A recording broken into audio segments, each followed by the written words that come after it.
Little Rock, Arkansas, I don't know a lot about the history of it. Except for the Little Rock Nine, there's still Central High School, where the first integration of the African Americans into the school system occurred. I've actually had the opportunity to go there, and it's pretty nice to see the history.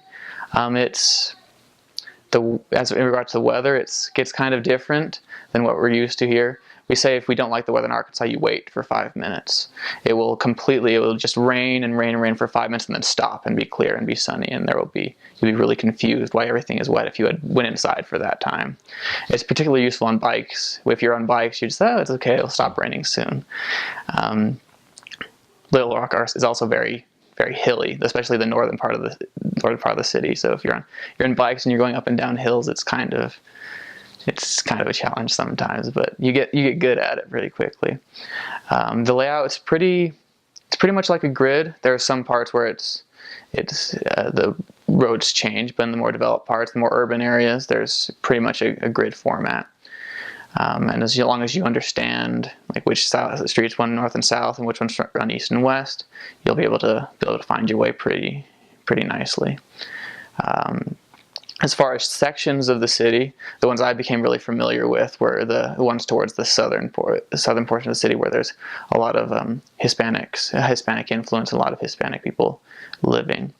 And so I got to know the street baseline very well. If you're a Spanish missionary in Little Rock, you'll know what baseline is, and all the streets that come off of it.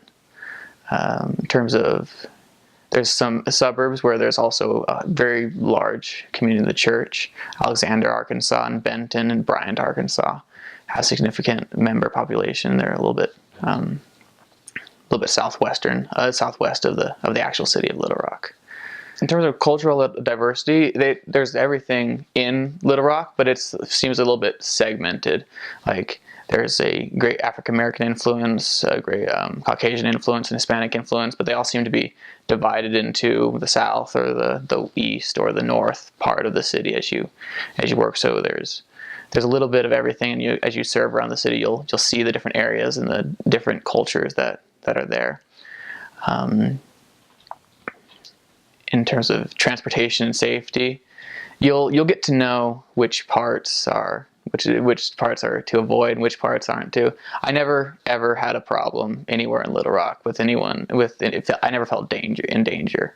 If you listen to the Spirit and listen to what other people tell you, and don't go in certain areas at night that you'll know about, then there shouldn't be a problem. Transportation, usually we have cars in the mission, so we get cars.